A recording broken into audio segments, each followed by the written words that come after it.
नमस्कार।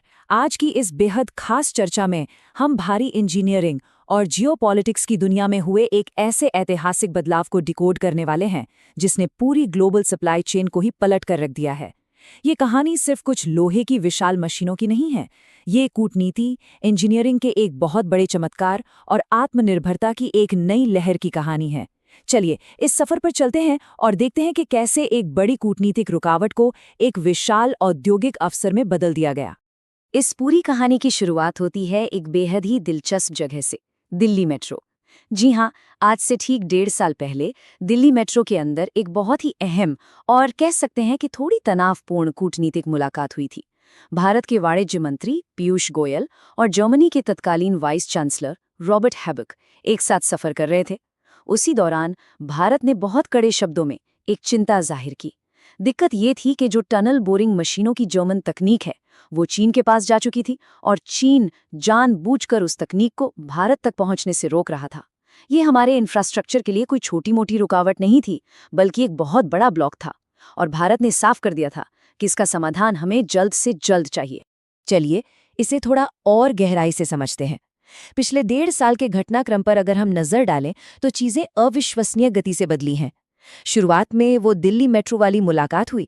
उसके बाद के महीनों में वो तकनीक पूरी तरह से ब्लॉक रही, जिससे कई मेगा प्रोजेक्ट्स के लटकने का खतरा पैदा हो गया था।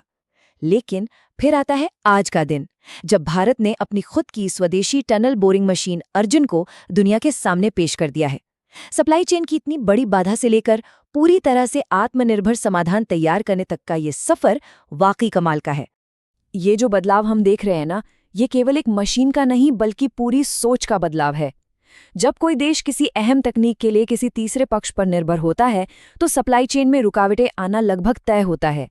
लेकिन अब एक बिल्कुल नया अध्याय शुरू हो चुका है, आत्मनिर्भरता और सीधे कूटनीतिक गठबंधन का।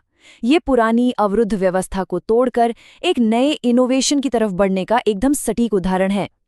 आगे बढ़ने से पहले ये समझना बहुत जरूरी है कि आखिर ये तकनीक है क्या।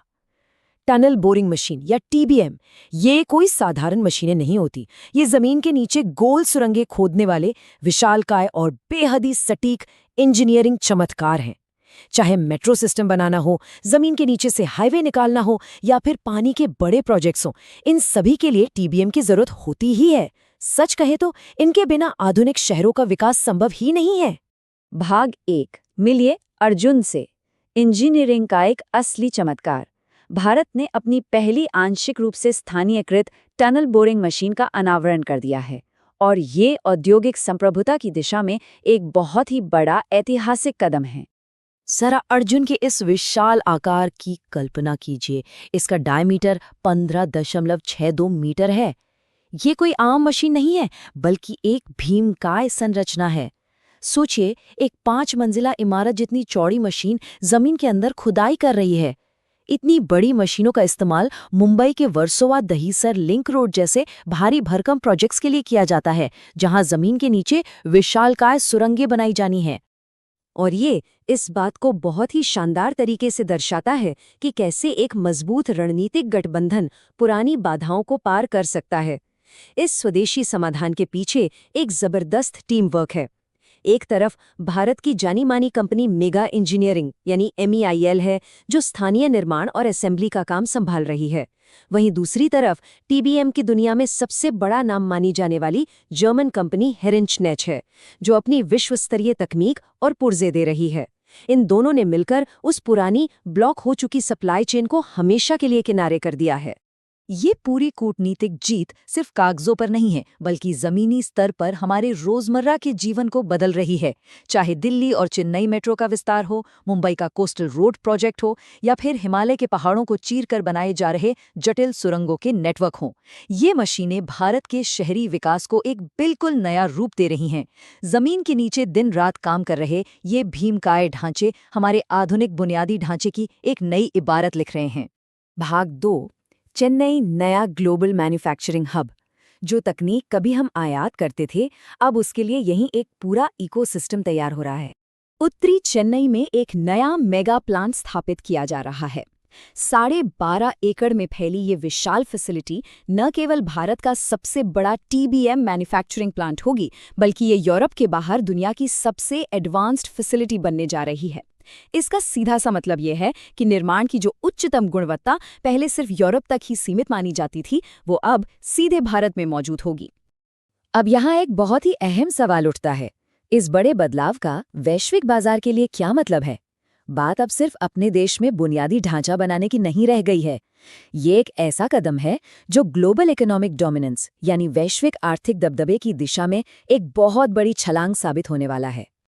अब सबसे दिलचस्प बात यह है कि ये नया मेगा प्लांट सिर्फ भारत की जरूरतें पूरी करने के लिए नहीं बन रहा है। हमारा लक्ष्य अब दक्षिण एशिया, पश्चिम एशिया और अफ्रीका के विशाल बाजार हैं। जो देश कुछ समय पहले तक इन विशाल मशीनों के लिए पूरी तरह से बाहर से होने वाले आयात पर निर्भर था, वो अब खुद भारी मशीनरी का एक बहुत बड़ा वैश्विक निर्यातक बनने की राह पर है। ये पूरी कूटनीतिक जीत एक बहुत ही स्पष्ट तस्वीर पेश करती है। पहले का रास्ता कैसा था? तकनीक जर्मनी से चीन जाती थी और फिर चीन से भारत तक आती थी, जिसमें जानबूझकर अड़चनें पैदा की जाती थीं। लेकिन अब रास्ता बिल्कुल सीधा है, जर्मनी से सीधे भारत।